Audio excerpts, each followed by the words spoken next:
Hey guys, we're back for another build. What you got here in front of me is a 1969 CB450. This is exactly how we got it. Someone tried to do a cafe racer conversion to it, and it's pretty decent. But it needs a lot of love. So we are going to tear this bike down to nothing and start over. We're going to redo the electronics. We're going to redo the motor. Actually, the motor is completely seized. I have sourced 3 different motors. Why, I don't know, but I sourced 3 different motors. So we're going to make one good motor out of the 3, hopefully. But this bike is pretty cool. The 69 CB450 kind of kicked off what you would call like the super bikes of the 70s. This one's far from being a super bike right now, but let me turn the camera around. We're going to do a walk around and tell you what we're going to do with this bike. And like I said, we're going to tear this thing down and just start over from scratch. It's going to be a lot easier.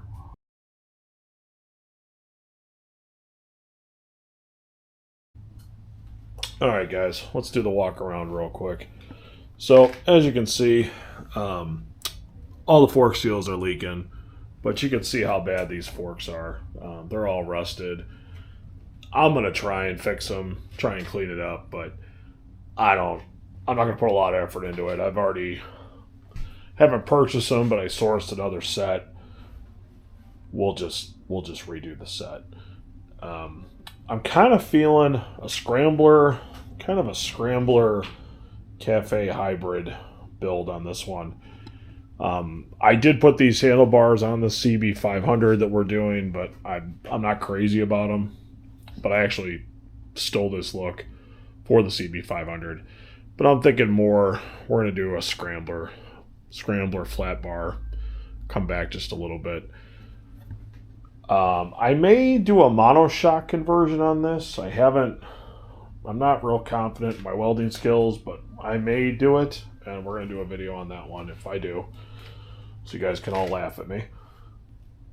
And like I said, the motor's got to be redone. We're going to pull the motor out. We're going to break this bike down to nothing. We're going to do a time lapse video on it.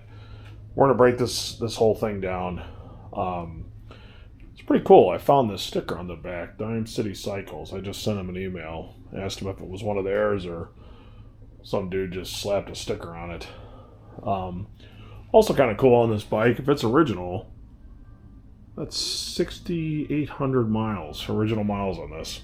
So I'm not really sure why the motor's seized. Seeing the fact I sourced 3 motors, I'm assuming that was probably an issue. Haven't really gotten that far yet with this. But we're going to do all new electronics, new speedometer, LED lights like we normally do on our bikes, just LEDs all the way around. I don't think I'm going to put turn signals on it. I might, I don't know, but not really worried about it. But we're going to take it down to the frame, start all over, and yeah, let's see how it goes. Let's do this. Course laid in. Maximum more. Punch it.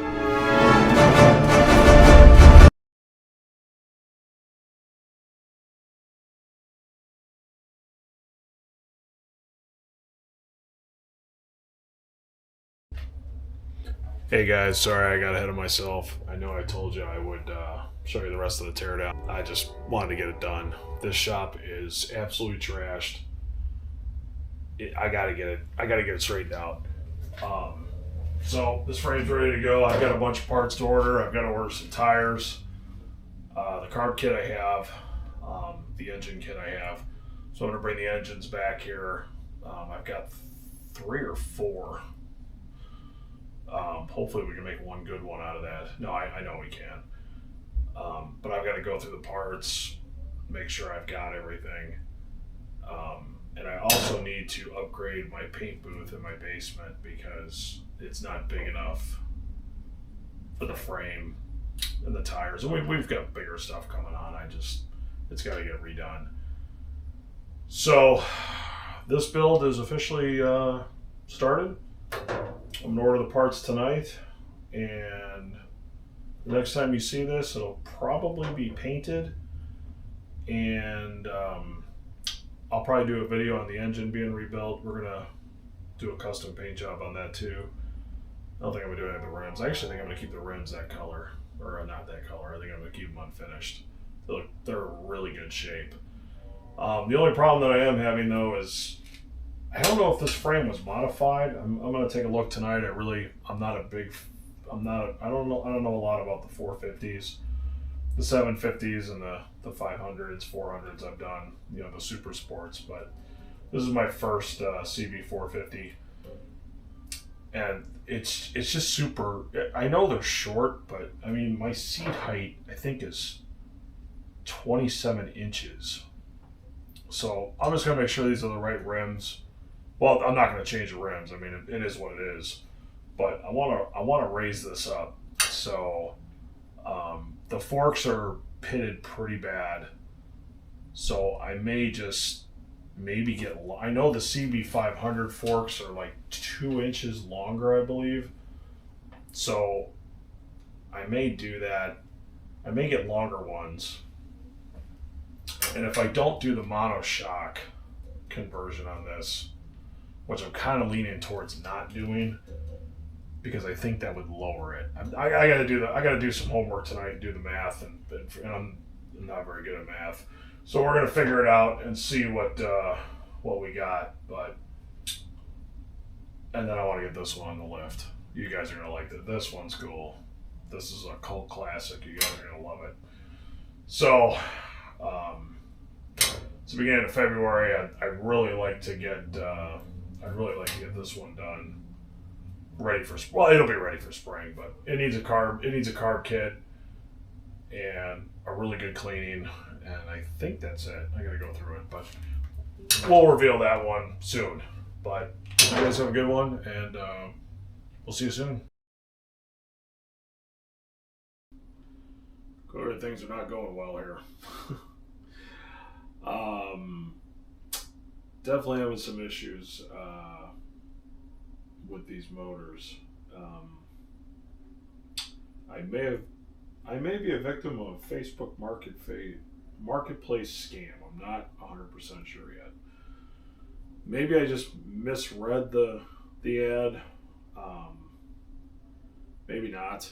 I don't think I did, but let me grab the camera. We'll do a walk around on these motors and show you what we're dealing with.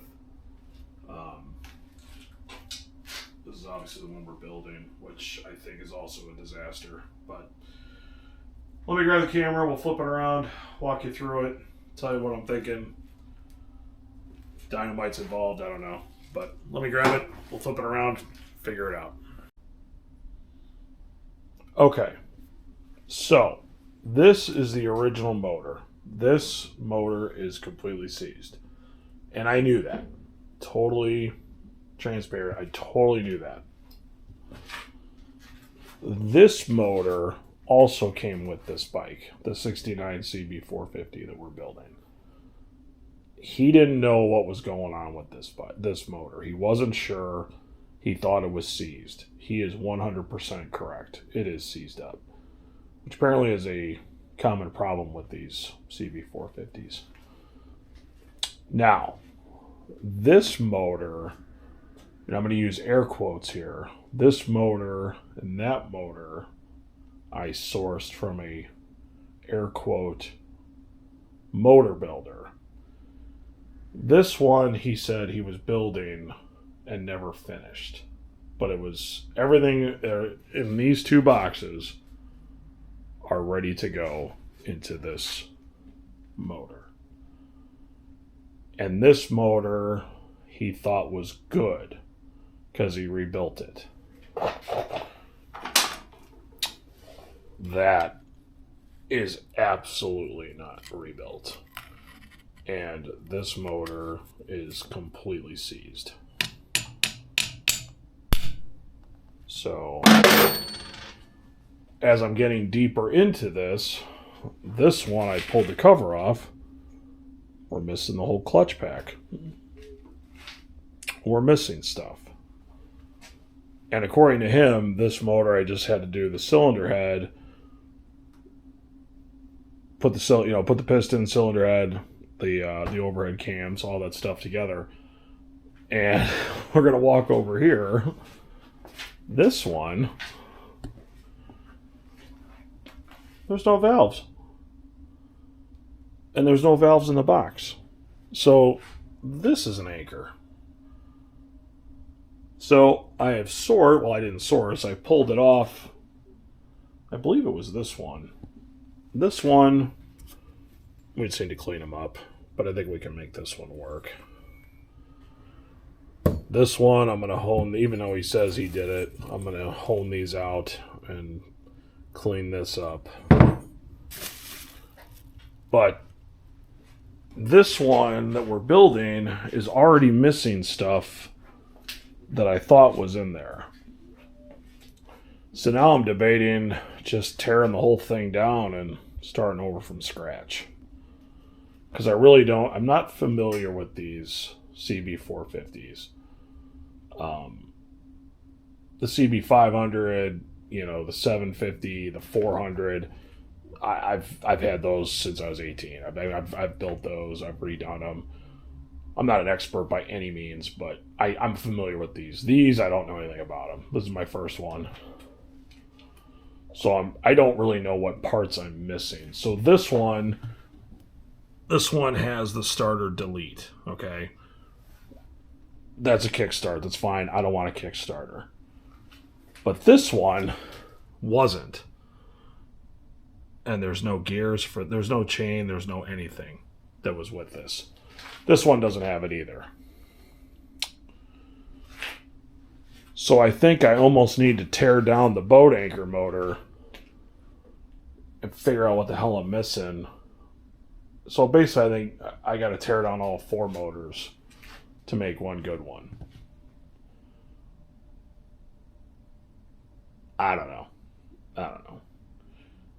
And the other thing I'm running into is this. So this is the frame for a stock 69 CB450. My frame, let me backtrack. The stock 450 frame with the swing arm is 47 pounds. My frame with the swing arm, I can lift that with 2 fingers. It's probably 25 pounds. It's not aluminum either. So this piece is missing on mine. This one's been cut for the cafe style, and I get that. That's fine. This piece here is double the size of what's in the picture. This has been modified. And what I'm getting at is I was going to do a monoshock conversion on this one. But now that the frame's been modified, or it could be a Voodoo frame from Voodoo Motorworks, which are no longer in business, but when I was trying to research the frames, I came up with that picture. It's really close to mine. But they're not in business anymore. And I found a sticker from Dime City Cycles, and they said they didn't do that bike. So that somebody just stuck a sticker on it, or they might have supplied some parts. So I'm not really sure what I'm going to do with that yet. Boy, that escalated quickly. I mean, that really got out of hand fast. The other thing about the frame is my bike sits at 27 inches off the ground. The stock height was for the seat. I'm sorry. My bike from the ground to the seat is 27 inches. The stock one was 31 and a half. So I've got a 4.5 inch difference. Also, this bike has disc brakes in the front. The 69s did not have disc brakes. It was a drum. And this is a titled 69. So somebody changed that. So my thinking is I want to raise this thing up. So I don't think we're going to do the monoshock conversion just because I'm not really sure with the frame, what's going to happen with that. And I'm kind of defeated on these motors, so I'm like, oh, I just want to get this bike done. So we're just gonna modify it a little bit. We're gonna put the gas shocks like we normally put on. We put on the same ones we put on the CB550, the CB500. Sorry. And then I ordered the forks. If you remember from the beginning of this video, they're trashed. They're shot. So I ordered CB500 forks, which should be the same size, but 2 inches bigger, longer. So I'm hoping to raise that height up because I want to ride this bike. And 27 inches, I'm a big guy. 27 inches off the ground, it ain't gonna fly. But it's starting to make more sense to me with this motor. It was lowered. It has the disc brake in the front. The guy roached the motor. I'm assuming he probably raced it and blew it up. I mean, I did the same thing to my CB400, my first CB400. I was racing a GSXR 750 and I blew it up. So I don't blame the guy, but I'm assuming that's probably what happened. And as low as it is, it's just things are just starting to make more sense on the the frame being modified and being lighter. And these bikes were made to be raced. I mean, that's kind of what Honda did in '69. It was the first like super bike, So my other option is MRC Cycles in Appleton, Wisconsin. They have a motor. It's $400. I don't know if it's bench tested, but they said it's good. It's just throw it in the bike. I may go that route, just build this one, just so I can get on with other projects. I don't know what I'm going to do yet, but we're still going to build the 450, and we're going to redo it. I'm not sure with the motor which way I'm going to go with it yet. So, but I'll keep you in touch. I'll keep you updated. And hopefully by the end of the week here, we'll have an update. The other shop is going to start getting retrofitted probably next month. Probably end of March. Like I said, I got it last year, and it just, with the way things exploded, I didn't have time to finish it. So we're going to be doing some upgrades here during that time to get permanent heat in here for next winter. Upgrade the service again. I just ran service enough to get the heat out here for the winter. It just got cold here and ran out of time. I've got the roof's going to get redone, and we're going to do some work up here in the ceiling to get some extra lights, to get some more lighting, get some better lighting for the videos and stuff like that. So yeah, cheers guys, and we'll see you at World of Wheels. Have a good one.